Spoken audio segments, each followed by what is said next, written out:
ઓમ સ્વામિનારાયણાય નમઃ. સ્વામિનારાયણ સ્વામીએ વાત કરી જે ગુણમાં દોષ રહ્યા છે તે શું? જે પોતે ત્યાગ રાખે ને બીજાનો દોષ આવે ને પોતે ન સૂએ ને જે સૂએ તેનો અવગુણ લે ઇત્યાદિ બહુ વાત છે તે અવશ્ય સમજવાની છે.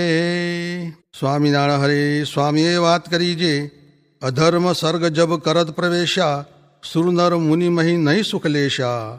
એમ કહીને બોલ્યા જે એવો અધર્મ સર્ગ શેણે કરીને પ્રવેશ થાય છે તો જ્યારે એકબીજાના મન નોખા પડે છે ત્યારે પ્રવેશ થાય છે ને એકબીજામાં સંપ હોય તો અધર્મ સર્ગ પેસવા આવે નહીં. તે ઉપર મહારાજની કહેલી વાત કરી જે એક રાજાએ તીરનો ભાથો મંગાવ્યો ને બોલ્યા જે બળિયામાં બળિયો હોય ત્યાં તીરના ભાથાને ભાંગી નાખો. ત્યારે જે બળિયામાં બળિયો હતો તેથી પણ તીરનો ભાથો ભંગાણો નહીં. પછી ભાથામાંથી એક તીર કાઢીને એક ફોશીમાં ફોશી હતો તેને કહ્યું જે ભાંગી નાખ. ત્યારે તેણે તરત ભાંગી નાખ્યો. પછી એ રાજાએ મોટા મોટા ઉમરાવને કહ્યું જે જો તમે આ તીરના ભાથાની પેઠે જૂથ રાખશો તો ગમે તેવો શત્રુ હશે તોય તમારો પરાભવ નહીં કરે ને રાજ આબાદ રહેશે. એ દ્રષ્ટાંત દઈને બોલ્યા જે આ તમે સર્વે સાધુ પાળા બ્રહ્મચારી આમને આમ સંપ રાખશો તો ગમે તેવો તમારે અંતરશત્રુનો વધારો હશે તો પણ પરાભવ નહીં કરી શકે ને આમ નહીં રહો તો અલ્પ જેવો દોષ હશે તે પણ સત્સંગમાંથી બહાર કાઢી નાખશે. એમ કહીને બોલ્યા જે જુઓ ને કેટલાકને તો જોડ જ નથી ને કોઈક તો પાકલ ગુમડા જેવા તે કહેવાય તો નહીં. માટે 10 મંડળમાં જેમ જેને મળતું આવે તેમ સર્વ રહેજો. એટલી વાત કરી ત્યાં વાસુદેવ હરે થયા તે જમવા પધાર્યા. સ્વામિનારાયણ હરે સ્વામીએ વાત કરી જે જ્યારે જ્યારે કામાદિક આવે ત્યારે ત્યારે ઉપેક્ષા કરવી કહેતાં એના સંકલ્પ મૂકીને બીજી ક્રિયામાં પ્રવર્તવું એટલે તે સંકલ્પનું જોર ચાલે નહીં. તેમાં દૈત્યનું દ્રષ્ટાંત દીધું જે વજ્રે કરીને ન મૂવો ને ભગવાને કહ્યું તેથી દરિયાના ફીણે પ્રહલાદે માર્યો ત્યારે મૂવો. તેમ તે કામાદિકના સંકલ્પ ટાળવાના ઉપાય પણ કયા છે પણ તે સર્વે ઉપાય કરતાં તે સમયે બીજી કોઈક ક્રિયામાં મંડવું તેથી ઓલો સંકલ્પ ટળી જાય. સ્વામિનારાયણ હરે સ્વામીએ વાત કરી જે કલૌ કીર્તનાથ એનો અર્થ કર્યો જે કળિયુગમાં તમો ગુણ રજો ગુણ ઘણો એટલે કીર્તન ગાવા તથા ભજન કરવું એટલે તમો ગુણ પેસે નહીં. ને ભજન એમ કરવું જે જેમ 2000 ઘોડાનો વાજ જાતો હોય તે સોંસરો કોઈ નીકળી શકે જ નહીં તેમ ઉતાવળે ભજન કરવું એટલે સંકલ્પ પેસી શકે નહીં. સ્વામિનારાયણ હરે સ્વામીએ વાત કરી જે ગજા પ્રમાણે કરે તેમાં ભગવાન રાજી થાય છે. રાજા દાન ને પ્રજા સ્નાન. સ્વામિનારાયણ હરે સ્વામીએ વાત કરી જે કોટી કોટી સાધન કરે પણ આમ વાર્તા કરવી તેની બરાબર થાય નહીં ને બીજાથી તો આટલી પ્રવૃત્તિમાં વાતું થાય નહીં. સ્વામિનારાયણ હરે સ્વામીએ વાત કરી જે પક્ષ ને સ્નેહ તો જનાવર સુધી છે તે પોતાના બચ્ચાને જ સેવે ને ધવરાવે છે. એક કણબી ભેંસનું પાડું લઈને આગળ ચાલ્યો જાતો હતો તે ભેંસ એક ગાઉ સાવજ આવ્યો ત્યાં સુધી પાછે પગે ચાલી ગઈ એમ છે. માટે આપણે તો એ ત્યાગ કરીને 3 ગ્રંથ પ્રમાણે રહેવું એમાં મહારાજનો રાજીપો છે માટે એમ વર્તવું. સ્વામિનારાયણ હરે સ્વામીએ વાત કરી જે એકવાર મહારાજે ઊભા થઈને કહ્યું હતું જે કોઈ નિયમભંગ કરશોમાં ને જેને કરવો હોય તે સત્સંગમાં રહેશોમાં ને આ જે સુરજ સરખી ગોદડિયું તેમાં ભલા થઈને ડાઘ લાગવા દેશોમાં ને મુને ભગવાન જાણશે ને કુસંગમાં હશે તો પણ કલ્યાણ થશે ને સત્સંગમાં રહીને નિયમભંગ થશે એનું તો ભૂંડું જ થશે એમ મહારાજે કહ્યું હતું. ને એના સાધુ પણ રોજ કહે છે તે માટે ન રહેવાય તો માગ દેજો. ને ઉંદરને મીંદડી વાણમાં બેઠા તે મીંદડી કહે ધૂળ ઉડાડમાં ત્યારે ઉંદર કહે મારનારી થઈ હો તો આમ જ મારને. એમ જે જાનારા થયા હોય તે જજો, પણ મીંદડીની પેઠે કરશો માં. સ્વામિનારાયણ. હરે સ્વામીએ વાત કરી જે આણીકોર દ્વારકાનાથ ને આણીકોર વડનગર ને વિસનગર ને આણીકોર સાબરમતી ને નર્મદા એ બધે ભગવાન ફર્યા છે, કાંઈ બાકી રહ્યું નથી. ને આ સાધુ પણ બધે ફર્યા છે, માટે એ સંભાળવું. સ્વામિનારાયણ. હરે સ્વામીએ વાત કરી જે શ્રાવણવદી છઠને દિવસે વાત કરી જે બીજું બધું ભગવાન કરે, પણ જે ભજન ને નિયમ પાળવા એ બે તો કોઈને ન કરી આપે. એ તો પોતાને જ કરવું પડે, તે જો કરે તો થાય. સ્વામિનારાયણ. હરે વચનામત ગઢડા અંત્ય પ્રકરણનું ચોથું, બાધિતાનું વૃત્તિનું. સ્વામિનારાયણ. હરે સંવત 1383 શ્રાવણ સુધી તૃતીયાને દિવસ સ્વામી શ્રી સહજાનજી મહારાજ શ્રી ગઢડા મધ્યે દાદા ખાચરના દરબારમાં પોતાને ઉતારે મેડીની ઓસરી ઉપર ગાદી તકિયા બિછાવીને ઉતરાદે મુખારવિંદે વિરાજમાન હતા અને સર્વ શ્વેત વસ્ત્ર ધારણ કર્યા હતા અને પોતાના મુખારવિંદની આગળ મુનિ તથા દેશ દેશના હરિભક્તની સભા ભરાઈને બેઠી હતી. પછી શ્રીજી મહારાજ બોલ્યા, જે ભગવાનનો ભક્ત હોય ને તે જ્ઞાન વૈરાગ્ય યુક્ત હોય ને વિચારને બળે કહીને પોતાને બંધન કરે એવી જે માઇક પદાર્થમાં પ્રીતિ તેને ટાળી નાખી હોય, તો પણ એ ભક્તને જ્યાં સુધી નિર્વિકલ્પ સમાધિ થાય નહીં ત્યાં સુધી બાધિતાનું વૃત્તિ રહી જાય છે. તેણે કહીને વિચારમાં એમ રહે છે, જે રખે મારે મા બાપ સ્ત્રી છોકરા દ્રવ્ય કુટુંબ દેહ ગેહ એમને વિશે પ્રીતિ રહી ગઈ હોય નહીં, એમ બીતો રહે છે.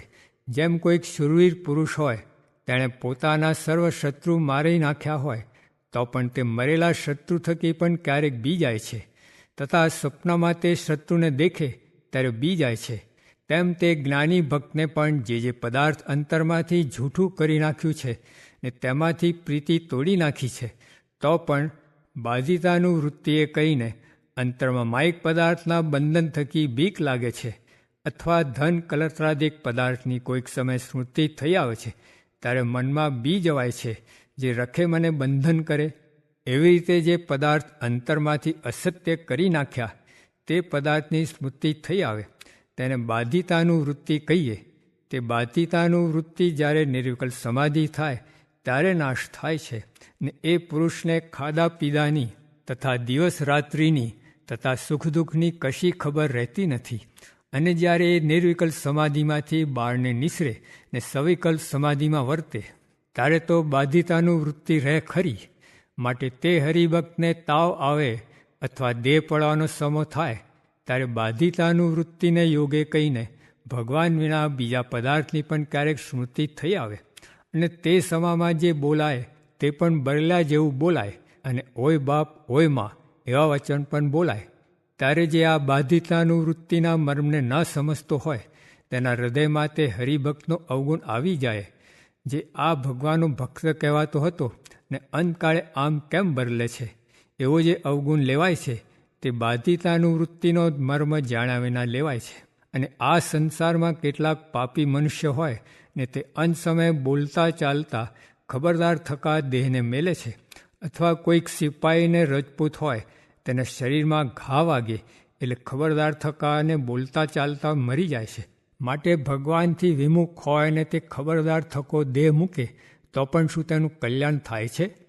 તેનો તો નરકમાં જ નિવાસ થાય છે.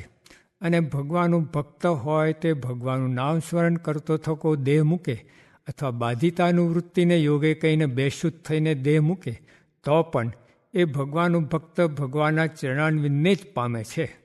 અને તે દિવસ સંધ્યા સમયે શ્રીજી મહારાજ પોતાના ઉતારામાં મેળીની ઓસરીએ વિરાજમાન હતા અને સર્વ શ્વેત વસ્ત્ર ધારણ કર્યા હતા અને પોતાના મુખારવિંદની આગળ સાધુ તથા દેશ દેશના હરિભક્તની સભા ભરાઈને બેઠી હતી. પછી શ્રીજી મહારાજે મોટેરા પરમહંસ પ્રત્યે પ્રશ્ન પૂછ્યો, છે આ દેહને વિશે જીવ રહ્યો છે તે એક ઠેકાણે કેવી રીતે રહ્યો છે ને સર્વ દેહમાં કેવી રીતે વ્યાપી રહ્યો છે તે કહો. પછી જેને જેવું ભાષ્યું તેણે તેવું કહ્યું, પણ શ્રીજી મહારાજના પ્રશ્નનું કોઈથી સમાધાન થયું નહીં. પછી શ્રીજી મહારાજ બોલ્યા, છે જેમ દેહને વિશે અનાદિક રસનો વિકાર વીર્ય છે, તેમ પંચ મહાભૂતના વિકારરૂપ એવું એક હૃદયને વિશે માંસનું ચક્ર છે, તેને વિશે જીવ રહ્યો છે. તે જેમ ચિથરાનો કાકડો હોય તેને તેલે પલાળીને અગ્નિએ સળગાવ્યો હોય, તેમ જીવ છે તે માંસના ચક્ર સંગાતે વર્ગીને રહ્યો છે.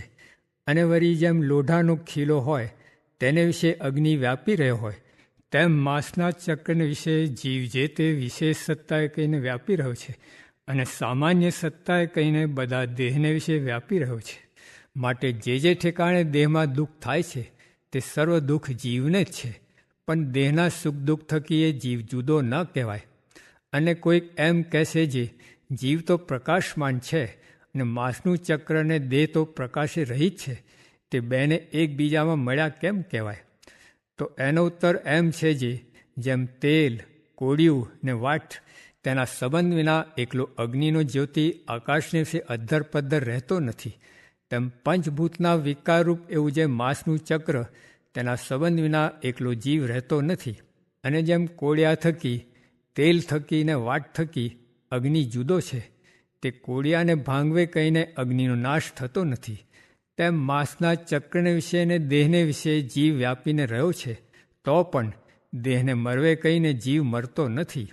અને દેહ ભેળો સુખ દુઃખને તો પામે ખરો, પણ દેહના જેવો એ જીવનો નાશવંત સ્વભાવ નથી. એવી રીતે જીવ અવિનાશી છે ને પ્રકાશરૂપ છે અને દેહને વિશે વ્યાપક છે. અને જેમ મંદિરને વિશે એક સ્થળમાં દીવો મૂક્યો હોય તે દીવાના અગ્નિની જ્યોતિ વિશેષે કરીને તો વાટને વિશે વ્યાપી રહી છે, અને સામાન્યપણે કરીને તો બધા ઘરને વિશે વ્યાપી રહી છે, તેમ જીવાત્મા છે તે પણ વિશેષે કહીને તો પંચમહાભૂતના વિકારરૂપ જે માંસનું ચક્ર તેને વિશે વ્યાપીને રહ્યો છે, અને સામાન્યપણે કહીને તો બધા દેહમાં વ્યાપીને રહ્યો છે. એવી રીતે આ દેહને વિશે જીવ રહે છે, અને એ જીવને વિશે પરમેશ્વર પણ સાક્ષી રૂપે કહીને રહે છે. ઇતિ વચનામૃતમ. એવી રીતે ગઢડા અંત્ય પ્રકરણનું ચોથું વચનામૃત જે તે થયું.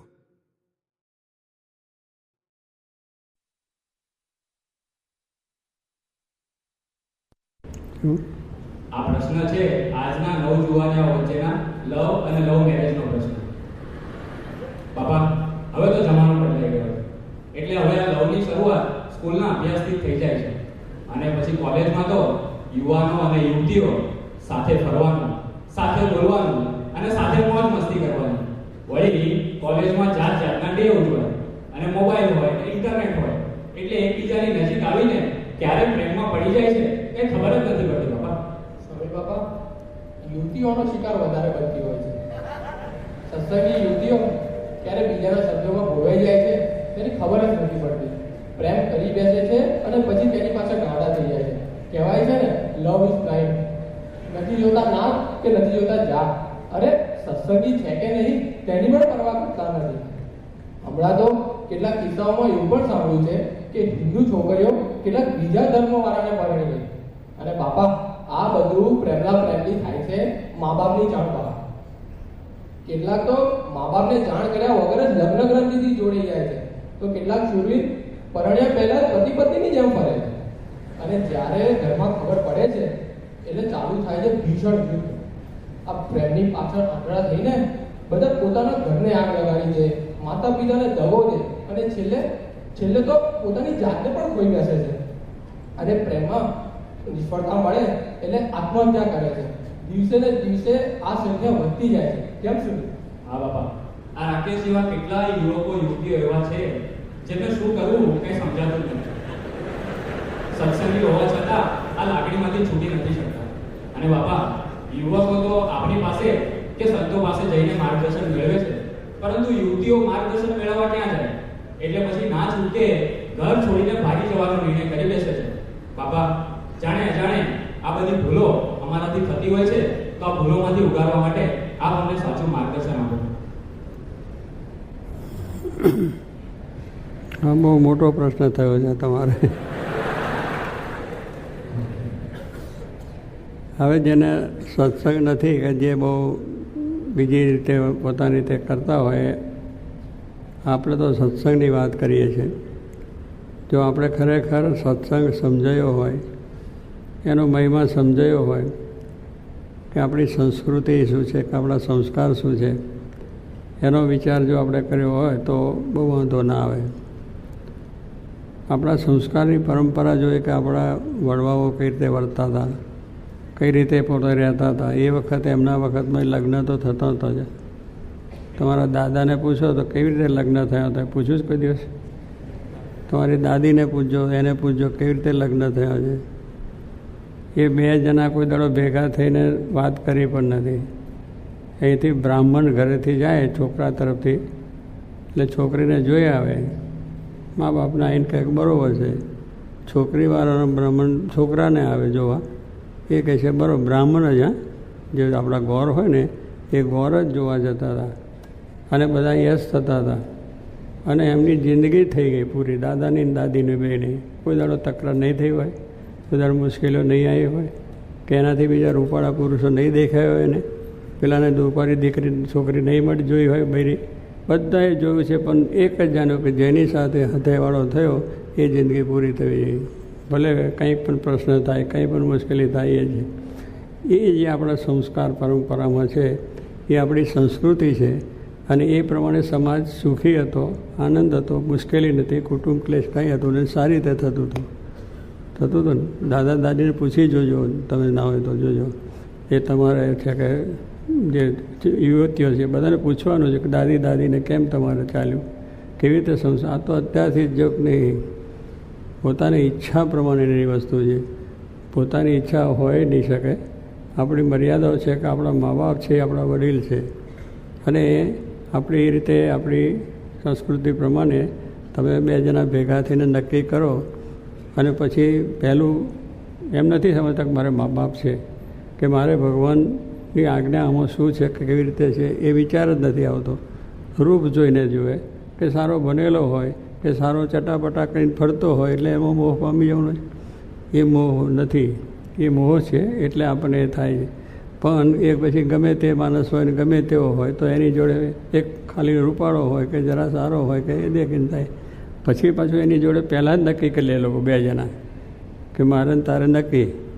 પણ તમે કોઈ પૂછો તો ખરા, તમારા વડીલને પૂછો, કોઈ સંસ્કાર રીતે પૂછો કે ભાઈ અમારા વિચાર ચાલે છે કરવું કે ના કરવું. છોકરા એના મા બાપની ફરજ છે, એના મા બાપને પૂછવું, છોકરી એના મા બાપને પૂછવું. એટલું નથી ફરજ, જેનાથી જન્મ થયો છે, જેને આપણે મોટા કર્યા ઉછેરીને, એ માણસની જરા મરજી તો જાણવી જોઈએ. એને જાણતા નથી, પછી દુઃખ આવે કે ના આવે, અને પછી થાય છે એ પણ આપણે જોઈએ છે કે કરી બેસે છે પણ પછી પછતાય છે. એમાંથી પછી દુઃખ પણ આવે છે, પછી માણસ કેવો નીકળે કેવો નહીં, કેવી રીતે થાય છે. એટલે એવું પણ થાય છે. એમાં બધા સફળતા થતી નથી. કેટલાકને એમ થાય કે આપણે સત્સંગીમાં કરીએ સફળતા થતી નથી, પણ એની અંદર આપણી મર્યાદા છે કે કંઈક એનો નિવેડો આવે. પેલો તો નિવેડો જ ના હોય, એને રસ્તે ને નથી. આ પશ્ચિમનું કારણ છે. પશ્ચિમની અંદર છોકરો 16 વર્ષનો થાય, છોકરી 16 વર્ષની થાય એટલે સ્વતંત્ર. એને એના મા બાપ સાથે કોઈ સંબંધ જ નહીં, એની સંસ્કૃતિ જ નથી. આપણી સંસ્કૃતિ તો એટલી છે કે આપણા વડવાઓ પરંપરા, આપણા શાસ્ત્રોની મર્યાદાઓ છે એ શું છે આપણા ગ્રસ્ત જીવન જીવવા માટેનું, એ બધું આપણને લખ્યું છે. એટલે એને એ વિચાર હોતો નથી પશ્ચિમનો. એટલે આ પશ્ચિમનો વાયરો આપણને નડ્યો છે કે એની અંદર એને બસ એ લોકો જેને ફાવ્યું એને રસ્તે જતો દેખાય તો એની જોડે કરીને, પણ એ કોઈ નાતનો કે આ દેશનો શું છે ને શું નહીં કંઈ નહીં. પછી આગળ જાય ને જરા બોલાવલી છે તું તારા રસ્તે હું મારા રસ્તે લો. એટલે એવી વસ્તુ થઈ જાય. હવે હનીમૂની કરે છે ને, લગ્ન કર્યા પછી હનીમૂની કરવા જાય. એક તો મા બાપને પૂછવું ના હોય, મા બાપને ખબર ના હોય, બારોબાર કરી નાખ્યું હોય, કોઈ સમાજની ખબર ના હોય, અને હનીમૂની કરવા જાય ત્યાં જાય. એટલે કે બીજા દેશની અંદર આપણે શું ભાઈ હમણાં આપણા નજીકના દેશ હોય ને સિંગાપુર, એ સિંગાપુર બહુ રળિયામનું છે. હવે એ રળિયામનું એટલે શું કે પાણા ધૂળ બનેથી લાકડાનું બનેલું છે ઘર, બિલ્ડિંગો જો આ બિલ્ડિંગ છે એમાં શું છે, આમાં સિમેન્ટ છે, કોન્ક્રીટ છે, ચૂનો છે, અરે પેલો સિમેન્ટ છે, એનું જ બનેલું છે. કંઈ લાકડાનું બનેલું છે, એમાં કંઈ બીજું રૂપાળો આવે છે કંઈ બીજી કંઈ વાત આવે. પણ એમ કે ત્યાં બહુ સારા બિલ્ડિંગ મોટા છે અને બીજું એટલે બિલ્ડિંગ તો એનો છે, તમારે શું લેવા છે? એને જોઈને તમારી ભૂખ ક્યાં ટળવાની છે? પણ એમ કે ચાલો એ જ કરવા જાય. લાખ એટલે 1.5 લાખ રૂપિયા ખર્ચીને પાછા પ્લેનમાં આવે ને કંઈક બોલે કેમ પેલું આપણે જોવાનું રહી ગયું, તમે ના જોયું, વખત કેમ ના જોયું, શું કરવા થયું, હવે જાઓ તો તમે જોડ નહીં રહેવું. એટલે પ્લેનમાં ઉતરે એટલે કે બધાને છૂટા. એટલે આ બધી આપણી સંસ્કૃતિ નથી કે ઘડીકમાં લગ્ન કરવા, ઘડીને ફોક કરવા. લગ્ન કર્યા એટલે બ્રાહ્મણ, અગ્નિ અને સમાજની દ્રષ્ટિએ આપણે કરીએ છીએ. ચોરી કરે છે, એમાં ફેરા ફરે છે, એમાં વેદોક્ત મંત્રો બોલાય છે કે ભાઈ જીવન પર્યંત અમે આપણો સંબંધ રહેશે અને જીવન પર્યંત આપણે સુખ દુઃખની અંદર ભાગીદારી થઈને પણ આપણે સંસારનું કાર્ય થવાનું છે. એવી બધી આપણી ત્યાં પ્રતિજ્ઞાઓ થાય છે. અને એને બ્રાહ્મણને અગ્નિની શાખે કરીએ, સમાજની શાખે બધું થયું હોય તો એની અંદર છૂટનો વાર પણ લાગે. સમાજનો કંઈક સમાજ પણ આપણને આવે, મા બાપની પણ આજ્ઞા હોય તો એને ચાલે વ્યવહાર સંસાર. પણ આમાંનું કંઈ જ નહીં. રસ્તે જતાં ભેગા થયા, રસ્તે જતાં છૂટા થઈ ગયા. અને એવો આગ્રહ રાખવો જ ના જોઈએ કે મા બાપની રજા જ્યાં સુધી ન મળે ત્યાં સુધી પહેલેથી કોઈ નક્કી ન કરવું જોઈએ. ભલે તમને ગમે એટલું ગમતું હોય પણ મા બાપને નથી ગમતું, મને નથી ગમતું, ભગવાનને નથી ગમતું, મારે નથી ગમતું. હા તો આપણી મેં આપણને ગમે છે, ભગવાનને ગમતું ના હોય, મોટા પુરુષને ગમતું ના હોય, મા બાપને ગમતું ના હોય અને આપણે કરી બેસીએ તો એનાથી કંઈ વધારે શું? ભલે દુઃખ પડે માતા પિતાને ત્યાં પણ, અને જેનો લગ્ન જેની સાથે દુઃખ પડે તો પણ માતા પિતાને ગમ્યું છે ને, અને ભગવાનને સંતને ગમ્યું છે કે નહીં. અને એ છે પેલી રીતે કરો છો તોય દુઃખ તો પડે છે. તો એના કરતાં પૂછીને કરીને ભલે એ દુઃખ પડે તે સારું કે આપણે સંતોષ. પેલું દુઃખ પડે ત્યાર પછી આપણે કોઈ ધણી ના થાય.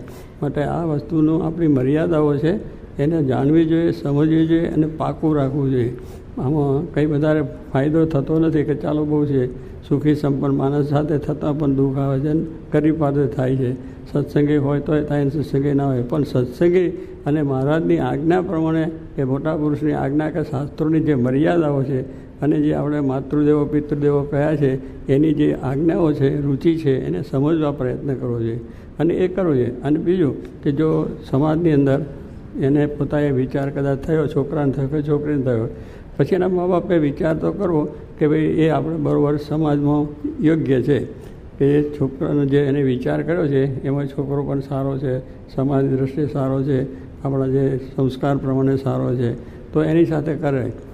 સત્સંગના આપણા સમાજમાં બી દે એને છોકરી પણ એ પ્રમાણે, પણ એકદમ પોતાની રીતે જ કરી નાખે છે અને પછી મા બાપને દુઃખ થાય, પછી પોલીસ કેસો થાય, પછી કેટલી બધી માથાકૂટો થાય છે. એટલે દુઃખી થવાનું આ બધી આ પ્રદેશની અંદર દુઃખી. અને પ્રદેશમાં તો કશું જ છે નહીં, કોઈનો મા નથી ને બાપ નથી.